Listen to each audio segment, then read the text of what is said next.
नमस्कार, आदाब। शख्सियत में आपका स्वागत है। मैं हूँ समीना। ये ज़मीं बनती गई, ये आसमां बनता गया। ये ज़मीं बनती गई, ये आसमां बनता गया। मैं एक कदम रखता गया और ये जहां बनता गया। ऐसे ही खूबसूरत मौसीकी रेज़ जहां को अपने हौसलों से तामीर किया हमारी आज की शख्सियत ने, गायकी की दुनिया में जिन्होंने लगभग 100 साल का सफ़र पूरा किया और आज भी अपने फ़न और रियाज में कोई कोताही नहीं बरतते। हिंदुस्तान की एक पूरी सदी के गवाह, हमारी खुशकिस्मती की शख्सियत में हम आपकी मुलाकात करवाने जा रहे हैं उस्ताद अब्दुल रशीद खान साहब से। पैदाइश 19 अगस्त 1908। एक शताब्दी का सफर, चेहरे पर तजर्बे का नूर। मियां तानसेन के घराने से है जिनका ताल्लुक। ध्रुपद, धमार, ख्याल और ठुमरी में बसती है जिनकी रूह। गायकी के हर रंग में है जो माहिर, उस्ताद अब्दुल रशीद खान। हरि सागर में बोले तब तेरा रोम रोम हरि हर बोले, तेरा रोम रोम हरि हर बोले, हरि रोम हरि। उस्ताद अब्दुल रशीद खान संगीत की दुनिया में एक मिसाल है। उनके काम को, अंदाज को, गायकी के अनूठेपन को सजोना एक विरासत को सजोने जैसा है।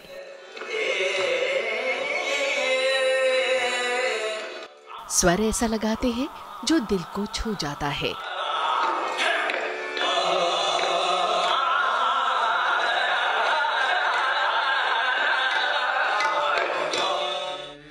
उनसे मिलना जिंदगी को महसूस करने जैसा है।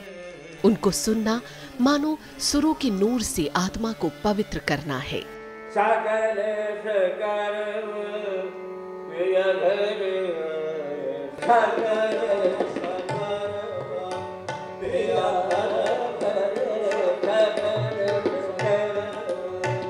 जिंदगी में बेपनाह संघर्ष और कठिनाइयों का दौर भी देखा अपने से आगे निकलते बहुत से कलाकारों को भी, लेकिन रियाज और मेहनत का साथ कभी नहीं छोड़ा। जिस्म कांपता है लेकिन सुर नहीं कपकपाते। उस्ताद अब्दुल रशीद खान एक ऐसी हस्ती है जिन्होंने देखा गीत संगीत के स्वर्णिम दौर के साथ आज तक के सफर को।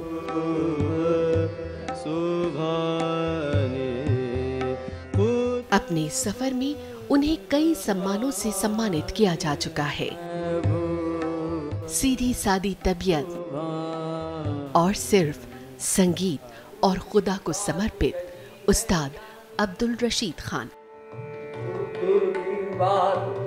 यही है ज्ञानी बिन गुरु ज्ञान न पाइए। उनकी बात यही है ज्ञानी बिन गुरु ज्ञान न पाइए, बिन गुरु ज्ञान न पाइए, बिन गुरु ज्ञान न पाइए ज्ञानी बिन गुरु ज्ञान न पाइए। और अपने गुरु की सेवा कर, अपने गुरु की सेवा कर, अपने गुरु की सेवा कर, जो हृदय के पट खोले तब तो तेरा रोम रोम हरि हर बोले, तेरा रोम रोम हरि हर बोले, तेरा रोम, तेरा रोम, तेरा रोम, तेरा रोम। बहुत बहुत इस्तकबाल उस्ताद जी शख्सियत में आपका।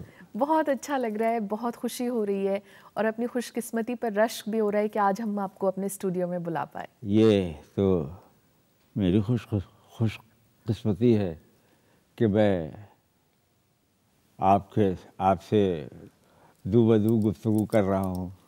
बहुत बहुत शुक्रिया। आपकी पुराने वक्त की ही तरफ से अपनी बातचीत की शुरुआत करें। जी। बीते वक्त में बहुत खूबसूरत महफिलें हुआ करती थी जी। और अगर आज से हम 60, 70 या 100 साल पहले की बात करें तो उन महफिलों का अपना एक बड़ा मज़ा हुआ करता था। बड़े बड़े दिग्गज कलाकार मौजूद होते थे। जी। तो चूँकि आज आप हमारे बीच में हैं तो हमें उन महफिलों के बारे में ही बताइए, शुरुआत वहीं से करते हैं। पहले ऐसा होता था कि अब जिसे गोष्ठी कहा जाता है, हाँ। पहले महफिलें होती थी। हाँ हाँ खानकाह करीमिया है जी। मैंने, मेरा ख्याल है कि सारे हिंदुस्तान में सब लोग जानते हैं। जी जी जी जी। वहाँ की मजलिसें, वहाँ की महफिलें ऐसी हुआ करती थी कि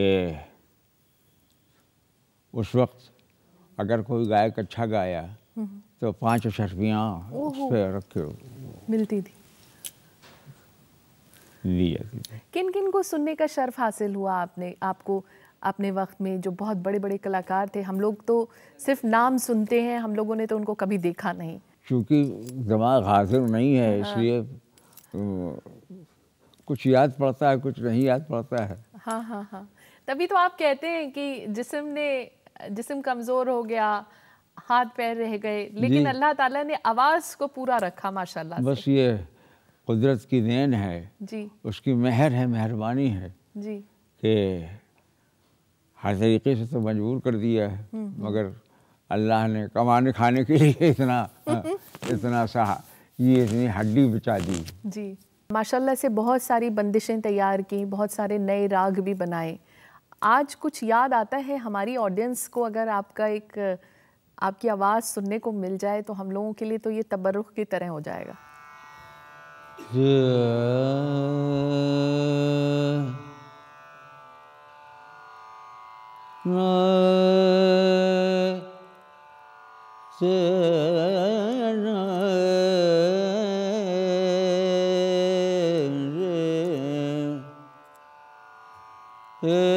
कैसी नई ऐसी नई नवेली अलबली सुंदर ना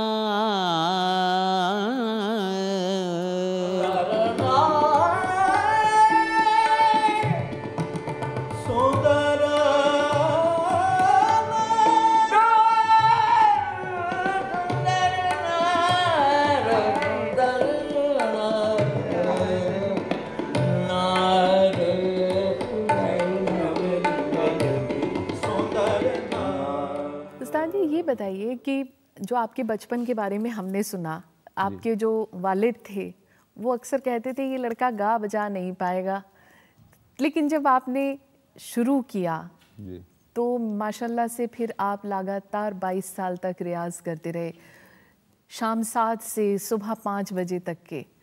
तो वालिद ऐसा क्यों कहते थे? असल में मैं ज़रा खिलंडरा था, खेल कूद में ज़्यादा शौक़ था। हाँ। और खुसूसन कुश्ती का मुझे बहुत शौक़ था। अच्छा। तो मेरे वालिद बोले कि ये कुछ गाए बजाएगा नहीं। हाँ हाँ, छोड़ दो इसे, इसको छोड़ दो। हाँ। इत्तेफाक ऐसा हुआ कि जहाँ का भी मैंने जिक्र किया है, सलोन की खानकाह का, वहाँ एक प्रोग्राम हो रहा था। उसमें हमारे एक चचेरे भाई, नहीं खलेरे भाई, अच्छा, वो गा रहे थे बबन खां। अच्छा। मुझे इतना अच्छा लगा कि पीछे में बैठा हुआ था उनके, मैं भी साथ शुरू हो गया उनके। तो उन्होंने मुझको डांट दिया कि चुप बेसुरा बेताला, मेरा गाना ख़राब करता है। वो बात भाई इतनी मुझे लगी, दिल को लग गई एकदम। दिल को इतनी लगी कि अच्छा मैं अब गा के सुनाऊंगा। फिर घर में मैंने आके अपनी वालदा से रो गा के कहा कि नहीं अब हम गाना गाएंगे और कुछ नहीं करेंगे। फिर आपने गाना सीखना शुरू किया। तो वालिद ने आपको किस शर्त पे सिखाना शुरू किया फिर? बस ये कि अच्छा भाई तुम्हारी वालदा कहती हैं तो मैं शुरू करा देता हूँ, तुमको शुरू करो, गाओ, देखते हैं कि तुम आगे चल पाओगे कि नहीं चल पाओगे। फिर कुछ दिन उनसे तालीम हुई। उसके बाद मेरे बड़े बाबा उस्ताद बड़े यूसुफ खान साहब,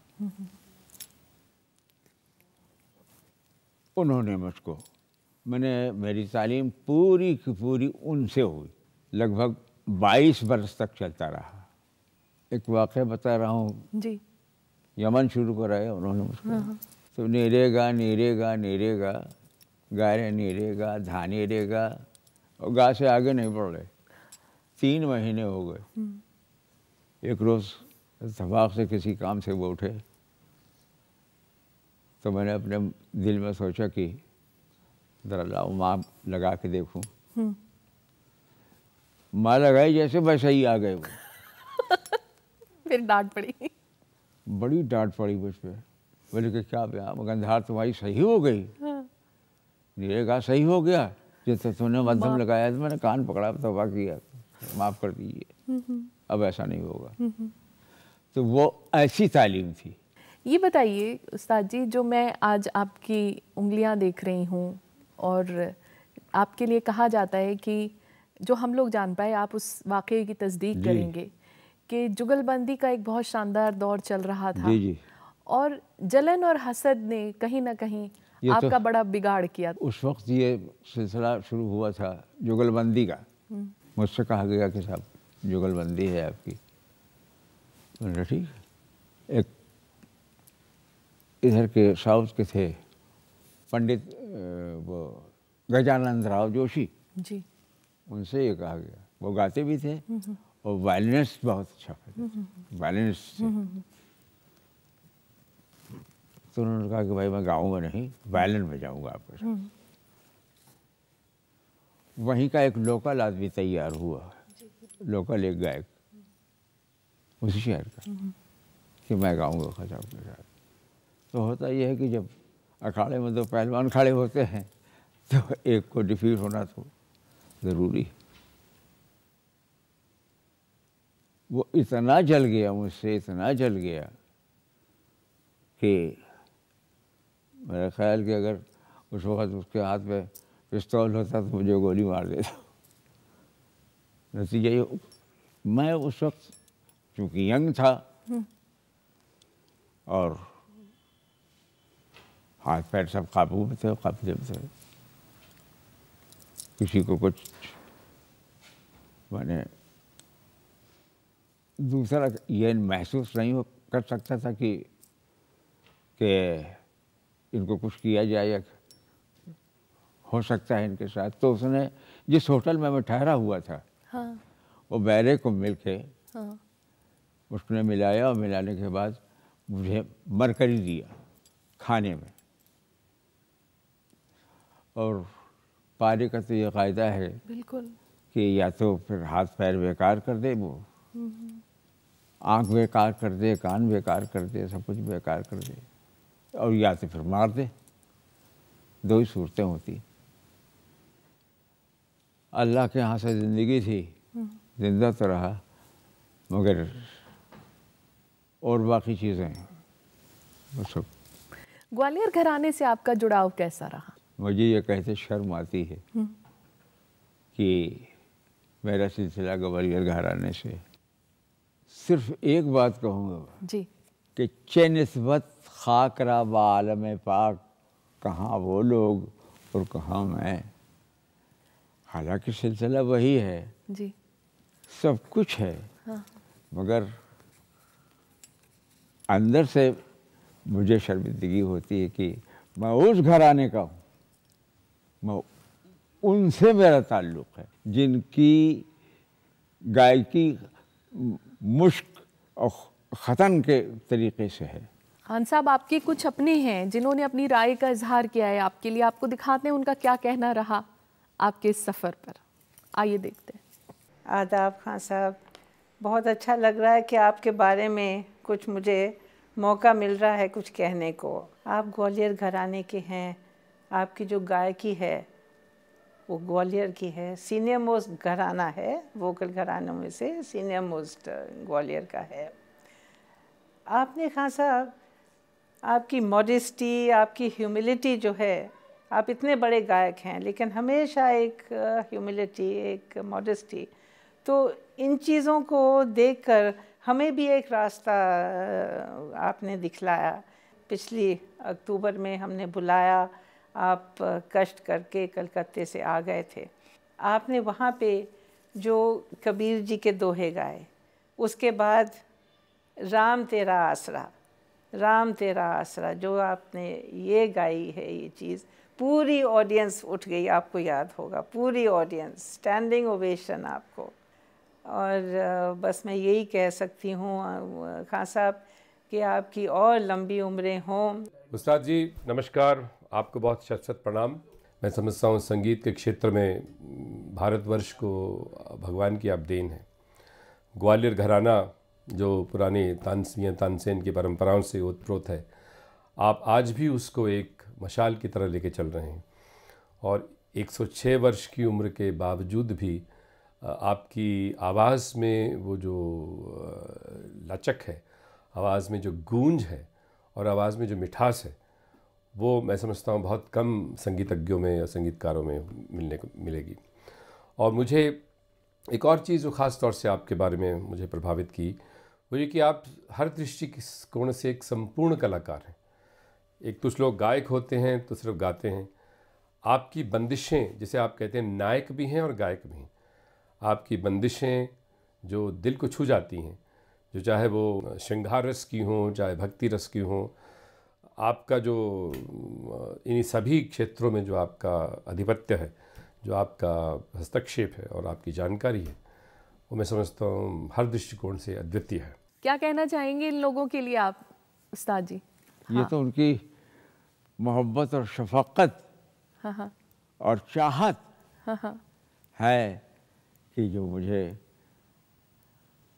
मेरे करीब हैं, मेरे पास हैं, मुझे प्यार करते हैं, मुझे अच्छा लगता है। आपसे बातचीत का सिलसिला हम जारी रखेंगे। ले रहे हैं हम एक छोटा सा ब्रेक, हाजिर होते हैं बस थोड़ी देर में। आप देखते रहिए शख्सियत। और ब्रेक के बाद शख्सियत में आपका स्वागत है। हमारी खुशनसीबी है कि आज हमारे साथ हैं उस्ताद अब्दुल रशीद खान साहब। खान साहब, अभी ब्रेक पर जाने से पहले आपने कहा था कि आपको शर्मिंदगी है अगर उस घराने से आपका, ऐसा क्यों कहा आपने?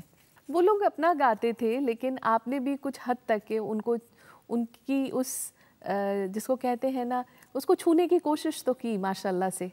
असल में मुझे विरासत में कुछ मिला। मेरे परदादा जी, मेरे दादा मेहताब खान साहब जी, और मेरे परदादा चांद खान साहब, जी, जिन्होंने 4 लाख ठुमरियाँ लिखी बनाई।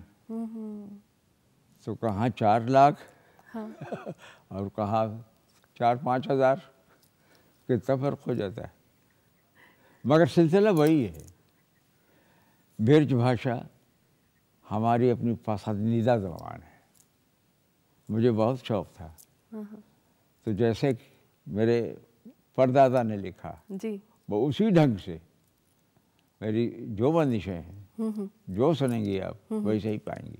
सुनाइए अच्छा एक कोई जो आपको बेहद पसंद हो। जाओ सैया हटो जाओ सैया, बतियाँ बनाओ नाम से यारी, रैन भितरे सात घर छाए, भोर ही आए नंद को छेल, जाओ सैया हटो जाओ सैया, जाओ सैया। लेकिन अगर उन्होंने 4 लाख लिखी, आपने 4000 लिखी, लेकिन उस वक्त 4 लाख और आज के 4000 बहुत होते हैं।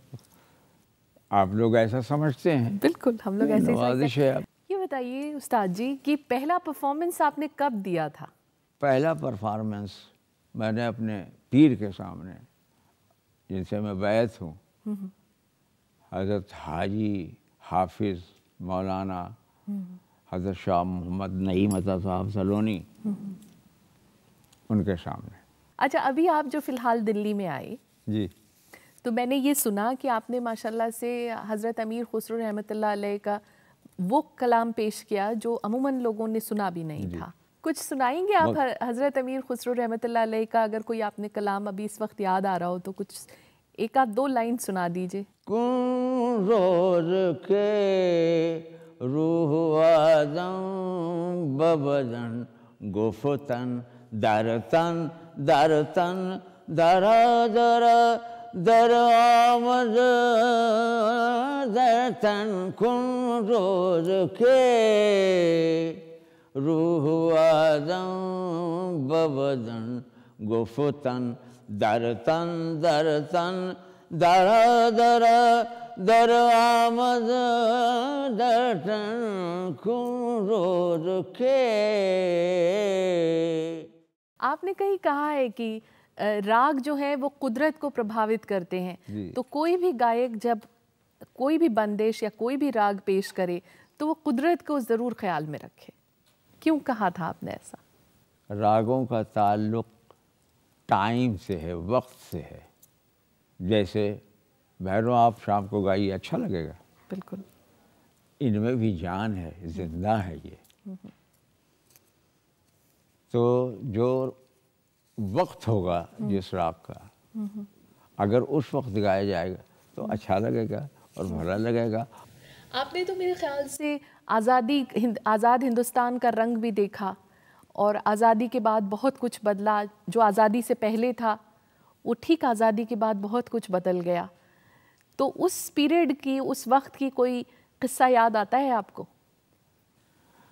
हमारे पंडित जवाहरलाल नेहरू ने अपने भाषण में एक मरतबा कहा था जी कि हमारे यहाँ से तो ये लोग सब कुछ ले गए, मगर एक विद्या ऐसी है, संगीत ऐसी है जो अभी तक ये लोग नहीं ले पाए। और ये सही है कि अभी तक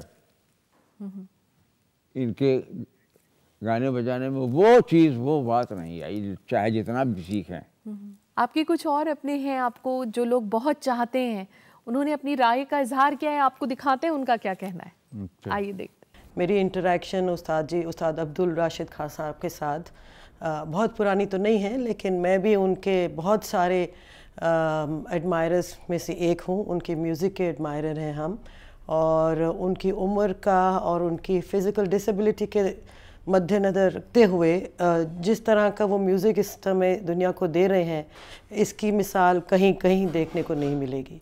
आप देखिए कि उनके अपने कॉम्पोजिशंस 2000 से ऊपर तो उन्होंने खुद से कॉम्पोजिशंस लिखे हुए हैं जो वो खुद परफॉर्म करते हैं, और इतना फुल थ्रोटेड गान उनका जो गले से गान निकलता है, उनकी उम्र के हिसाब से उसके लिए तो जो कहा जाए कम है। अभी जून के महीने में वो हमारे राष्ट्रपति के सामने राष्ट्रपति भवन में परफॉर्म कर रहे हैं, और हम लोग बहुत उत्सुक हैं उनको वहाँ पे भी सुनने के लिए। And may he live very long and render his music forever and ever. अस्सलाम वालेकुम।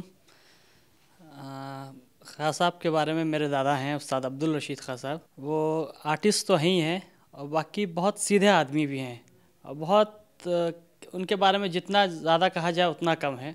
एक बार ITC संगीत रिसर्च एकेडमी में उनका परफॉर्मेंस हो रहा था, तो कुछ लोगों ने फरमाइश करी कि मल्हार गाना है, तो एकदम से उन्होंने कहा अच्छा मल्हार गाएंगे, तो मल्हार शुरू किया, और 10-15 मिनट के बाद ऐसी बारिश हुई कि SRA में लगभग आधे से ज़्यादा पानी भर चुका था। बस मैं यही चाहूँगा कि उनको अल्लाह और लंबी उम्र दे, और तंदुरुस्ती के साथ उनको और लंबी उम्र दे। क्या कहना चाहेंगे खान साहब इन लोगों के लिए?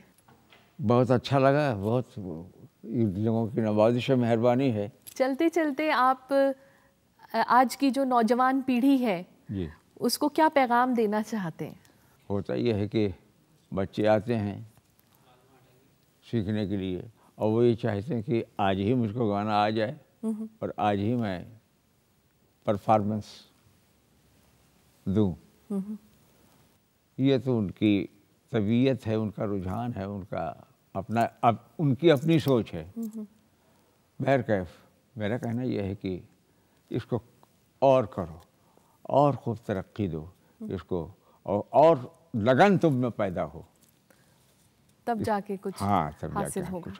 अच्छा, मुझे ये बताइए कि जो आपका वक्त था तो उसमें फिल्मी गाने जो थे वो बहुत ही क्लासिक बेस्ड हुआ करते थे, क्लासिकल संगीत उसमें बहुत होता था। कोई फिल्मी गाना आपको याद आता है आज जब यहाँ बैठे हम लोगों के साथ? तो बाबुल